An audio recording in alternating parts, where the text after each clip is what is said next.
Yo, what's up? Magandang araw po sa inyo lahat. Welcome po sa panibagong video natin dito sa Makapili TV. Ngayon, pagkasapan natin itong bagong video, di ba, Natbay? Ano po ito? Panoorin po natin. Agad nakalusot sa komite sa Kamara ang mahigit 10 bilyong pisong panukalang budget ng Office of the President para sa taong 2024. Sa kabila 10 billion, 10 billion ang pondo ng Office of the President. po yan ang puna ng minorya sa hinihingi nitong Confidential and Intelligence Funds. Nakatutok si Sandra Aguinaldo. Gaya ng budget ng Office of the Vice President, mabilis ding nakalusot sa Committee on Appropriations ang panukalang 10.7 billion pesos na budget ng Office of the President. Walang kongresistang nakapagtanong tungkol sa hinihinging budget ng opisina ni Pangulong Bongbong Marcos na may nakapaloob na 4.5 billion pesos na Confidential and Intelligence Fund. Yon, 4.5 billion pesos na confidential fund ng Office of the President. Palakpakan! Remember yung confidential fund na yan, tsaka intelligence fund, hindi pwedeng questionin yan. Walang resibo yan. Letter lang ang ipapasa niyan. Hindi naka-disclose kung saan gagamitin yan. Isipin nyo, hirap na sa bigas ang mga Pilipino, mahirap na Pilipino. Tapos ang presidente merong 4 na bilyon na intelligence tsaka confidential fund. 4.5 billion na hindi kailangan ipaliwanag. Kung saan gagamitin. Kung ito ba ay sa enrollment ng vlogger, hindi natin malalaman. Kung ito ba ay gagamitin sa mga passion show o sa mga party, hindi natin malalaman. Kung ito ba ay gagamitin sa troll farm. Bakit ba nasabi ni Banat ba yung mga yan? Kaya nga sinabi ko kanina, wala akong resibo yan. Hindi pwedeng questionin. Hindi pwedeng sabihin kung saan gagamitin. Ang dapat lang nilang gawin para sa reimbursement dyan ay gumawa ng letter ang presidente at sabihin ginamit ng intelligence at ang confidential fund sa ganitong bagay. Nagamit lang na maayos. Walang specific na kung saan. Basta nagamit nila yung pera. Hindi nakadisclose kung saan ginamit. Basta ginamit nila. Yun lang. Tapos. Pag titingnan mo, eto, gusto nyo malaman kung may troll farm o wala? Punta kayo sa Facebook ko, Banat Bay. Oh, punta kayo doon. Tapos lahat ng bumabatikos doon, yung mga madadaldal, yung mga walang kwenta, tingnan ninyo yung profile. Makikita nyo doon.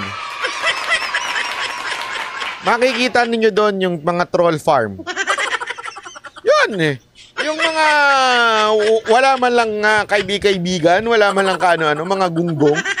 Ang dami ngayon yan eh. Di ba nga, pinatotohanan natin ni Maharlika na may troll farm daw tong mga Marcos during nung election ha. Election campaign pa lang meron na. Papuntang election. So possible hindi nawala to. So possible din siya sabi nga ni Banat Bay na pinopondohan pa rin to hanggang ngayon dahil nakaka-experience siya ng mga troll. Di ba? Gimmick nila yan kasi para hindi akalain ng mga tao na hindi na nagigising ang mga tao. Sa totoo lang, napakarami niyan. Ang dami po niyan. Magkano kaya dyan sa confidential fund na mapupunta dun sa mga Ensimada vloggers? Malamang palitan, hindi na ensimada, baka Spanish bread na. O kaya pandikoko, para medyo masarap. Tsaka may 3-in-1 na kape. Parang medyo nadagdagan ng budget.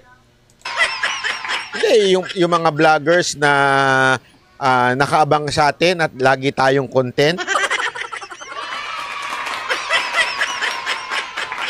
Huwag tayong maglukuhan. May alam ako sa inyo, may budget kayo monthly.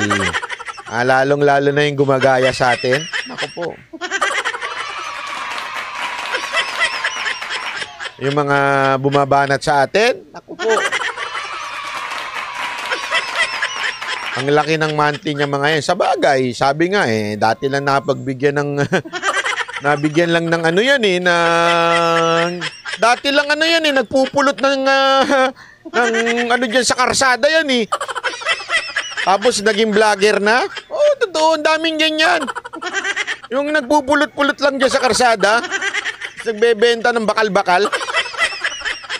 Tapos ngayon, ayun na, meron ng monthly. As part of a long-standing tradition and practice of the House of Representatives and the Committee on the Appropriations to extend parliamentary courtesy of the Office of the President, Mr. Chairman, may I move that we terminate the budget hearing of the Office of the President. Agad namang nag-object ang minorya na binawi rin ang payagan silang magpahayag ng kanilang saloobin at kwestiyon. Pero nagulat sila nang biglang hingi ni Davao City Representative Isidro Ungab na aprobahan ang panukalang pondo ng OP.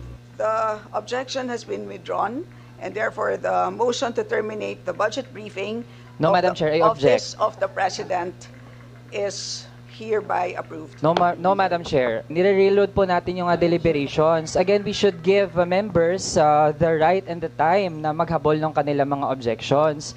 Let us just have some order in the House, please. So, Wala kayong mga ano dyan. Tuta ng presidente lahat ng mga kongresista natin eh. Wala kayo, kahit anong gawin nyo, makabayang black tie kayo dyan. Well, sa totoo lang, okay sana ang ginagawa ng Makabayang Black na to sa pagharang doon sa budget ng presidente dyan sa Kamara eh. Yun nga lang, gaya nga sabi ni Banat Bay, wala kayong magagawa dyan, lahat yan tuta na. So papatayan lang kayo dyan ng mikropono para lang makapag-object kayo dyan. Bali wala kayo dyan. Alam mo, ito, bulok ang sistema natin eh. Maniwala kayo sa akin, hanggang hindi magbabago yung sistema natin, bulok talaga. Kasi yung mga kongresista natin eh, wag na tayo magmaang-maangan.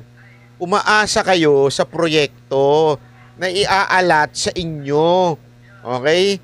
Kayo umaasa kayo. Kanino pa ba? Sa speaker. Kung sino yung ano sabihin ng speaker, sunod-sunuran kayo. Correct. Wag na tayo maglukuhang mga kongresista.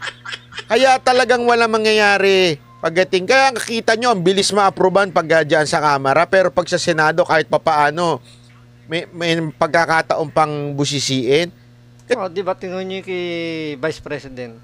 Ganyan din, nakalusot din kagad sa Kamara. Pero pagdating sa Senado, medyo nag-isa. Di ba talagang binusisi. Di ba? Initan pa nga si VP Sara at si Rapi Tulfo eh. Kasi sa Kamara, isa lang ang nagdidesisyon dyan eh, Speaker of the House. Yun lang yun. Pag dinesisyonan nila, wala na. Pag sinabi niya, ito ang kailangan desisyon, pag hindi ka sumunod, yari ka, wala kang budget allotment dyan. Paano kung wala kang budget sa project mo?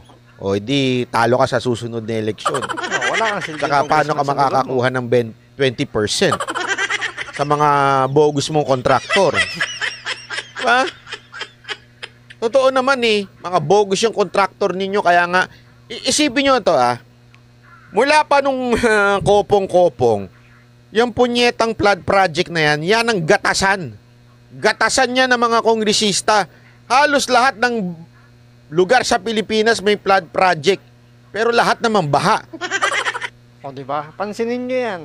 Ilang taon na ang flood project ng Pilipinas? Ilang taon na rin tayong lubog sa baha. Konting ulan lang baha. Diba? Ginawa talagang gatasan yung flood control project. Pero may nakita ba kayong flood control project na matino? Diba? Siguro meron, ilan, pero mas marami yung wala. Nakakita mo yung flood project, lahat ng distrito sa Pilipinas, halos lahat merong flood project. Tapos, baha din naman. 60% na po, hindi, 20% lang doon sa kongresista. May 20% pa sa kontraktor. At may 20% pa doon sa leadership, kaya naging 60 yan eh. Ganyan katindi dyan. Kaya nga 40% na lang ang nagagamit yun sa totoong materyales. Kaya ang labas, substandard. Di ba? Konting ulan lang, konting bagyo lang, sira na kagad. So, kailangan na pang maintenance naman. So, budget uli. Kasi 2020 yan. Di ba yun yung sinabi nito ni Tebes, sinabi na ni Magalong yan eh. 20% dun sa contractor, may 20% doon sa kongresista, may 20% doon sa leadership. O ano pa natira? 40%.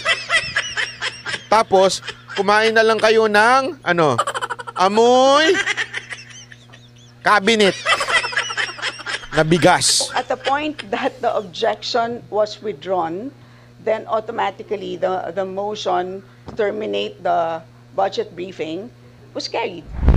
Isa sa pinuna ng oposisyon ang Confidential and Intelligence Fund ng Office of the President. Yung mahigit 4.5 billion na confidential and intelligence funds ay bahagi lang ng mahigit 1 trillion na pondo na kokontrolin ng Pangulo sa susunod na taon. Nagkakasya tayo sa MUMO para sa mamayang Pilipino. Mahalaga ang ginagawang pagbusisi ng Kongreso sa national budget dahil bahagi ng pantustos dito ay mula sa buwis na ibinabayad ng taong bayan. Sa prosesong ito, may mga ahensya na maaring madagdagan o kaya ay mabawasan ng budget.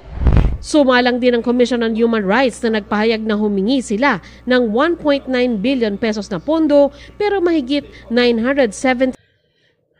Ito lang alam mo, sa totoo lang, kung gugustuhin talaga ng presidente natin at ng Pangulo ng Pilipinas na maayos ang food security ng ating mga ordinaryong Pilipino, kaya naman. Ang laki ng budget ng Pilipinas